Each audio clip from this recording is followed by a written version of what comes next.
yidhaahdo cadnaan carcuur oo suuriyaan ah wuxuu yidhi dad diinta islaamku qarnigan dhiman mayso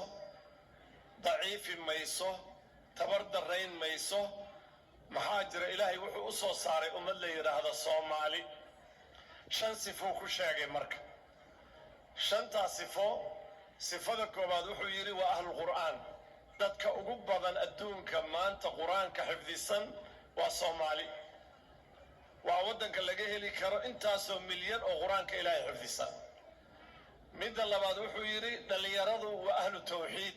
wiilal iyo gabdhaba waa dad muwaxidiin ah oo tawxiidka ilaahay haysta subxaanahu wa tacaala midda saddexaad wuxuu yidhi waa ahlu salaad dadka ugu badan ee jamaacada ooga salaada adduunka waa soomaali ee masaajidka jamaacada ka ooga midda afraad wuxuu yidhi waa ahlu xijaab xijaabkan weyn ee sharafta iyo qiimaha leh waxaa laga soo gaaray waa gabdhaha soomaalida midda shanaad wuxuu yidhi waa ahlu tijaara waa dad nool oo shaqaysanaya oo nolol samaysanaya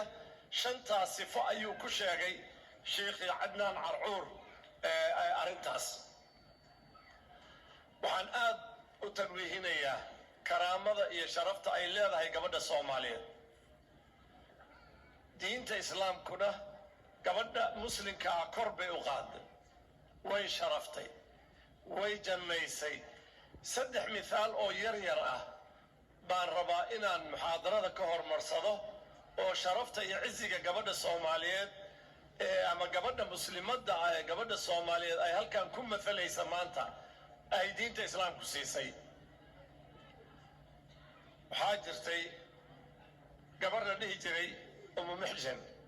ama umu muxjanna waa la yidhaahdaa waxay ahayd gabar madow ah xadiidkeeda bukhaari buu ku jiraa min xadiidi abi hurayra gabadhaas qof madow bay ahayd xaas may ahayn carruur ma dhalin lama qabin guri may lahayn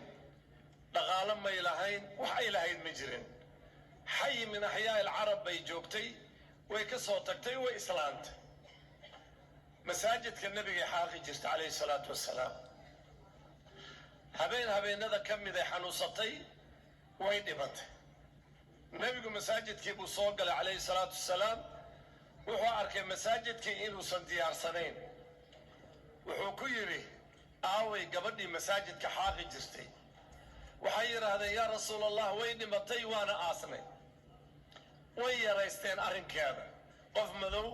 oo haddana masjid xaaqaysay maxaa nebiga ugu dhibaynaa calayhi salaatu wassalaam nebigu aad buu u dhibsaday afalaa kuntum aadantumuunii biwafaatiha aw bimowtiha war maxaad iigu sheegi weydeen gabadhanu inay dhimatay eeg waa gabar dhul xaaqda waa gabar madow afdalu lkhalqi adduunka inta ilaahay abuuray ugu khalqi badan ugu fadli badan ayaa weydiinaya oo la gabadhii aaway xaalkeeda inuu ogaaduu rabaa inuu sharafteeda ilaaliyuu rabaa markaasaa li way dhimatay waana aasnay nebigu wuxuu yidhi dalluunii calaa qabriha qabrigeeda hadda igeeye qabrigeedii igeeye qabrigii bay geeyeen wuu ku tukaday waa u duceeyey shuraaxdu waxay leeyihiin halkaasay toos janno uga gashay jannay toos u gashay maxayna xaaqaysay masjidkii nabiga calayhi salaatu wassalaam qisada labaad waa min xadiid jaabir ibni cabdillaahi ibni xaraam radia allahu tacaala canhumaa asaga iyo aabbihiiba laba saxaabi bay ahaayeen wuxuu ka warinayaa xadiidkuna saxiixu ku jiraa nebigu 63 sano u gaaray waa culusaaday hilib baa koray nebigu calayhi salaatu wassalaam markuu khudbaynayo wuxuu ku khudbayn jiray geed la gooyey oo geed timiroo la gooyey ulna waa uu cuskan jiray nebigana waa weynaaday hilibna waa koray gabar ansaariyada u timid waxay tihi yaa rasuul allah inna lii ibna najaaran rasuul allah waxaan leeyahay wiil looxa qora oo najaar ah afalaa aamuruhu an yacmala laka mimbaran yaxmilu cidaamak ma faraa wiilkaas inuu kuu sameeyo mimbar lafahaaga xambaara nebigu waa dhoola caddeeyey wuu oggolaaday mimbarkii bay u samaysay gabadhii nabiga calayhi salaatu wasalaam oo 3 jaranjaro ah. waxaad qiyaastaan inta mimbar maanta adduunka taala qiyaasa, inta masjid ka dhisan adduunka qiyaasa, intaasoo mimbar